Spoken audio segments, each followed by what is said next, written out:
What is the worst insult imaginable? What's the worst name you've ever been called?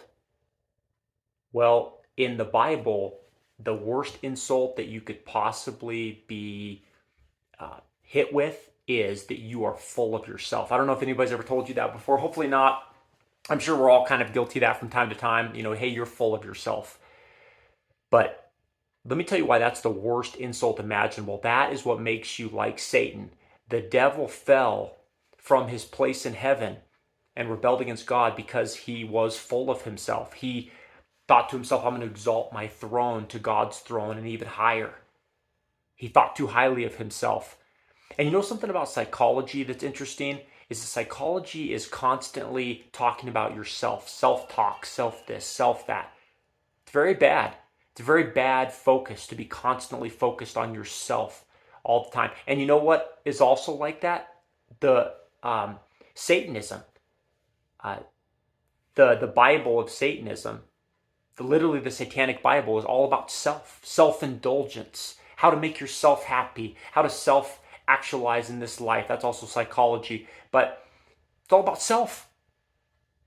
So the number one thing you don't want to be is full of yourself. You know what you want to be is what Jesus talked about with the two greatest commandments in the New Testament. You want to love the Lord your God with all your heart, soul, mind, and strength, and you want to love your neighbor as yourself. Listen, we all love ourselves plenty.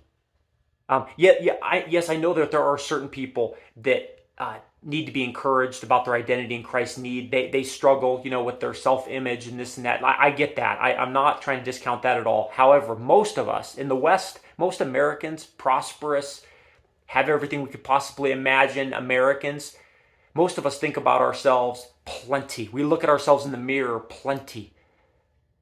It's all about us, right? It shouldn't be. We love ourselves naturally. We feed ourselves, we bathe ourselves. I hope you bathe yourself. Clothe yourself. All these things we do all the time for ourselves. Pamper ourselves, buy ourselves things, clothes, this, that. We think and love ourselves plenty. That's not the problem. We need to get back to where we're denying ourselves every day, taking up our cross daily and following Christ if we want to be Christians.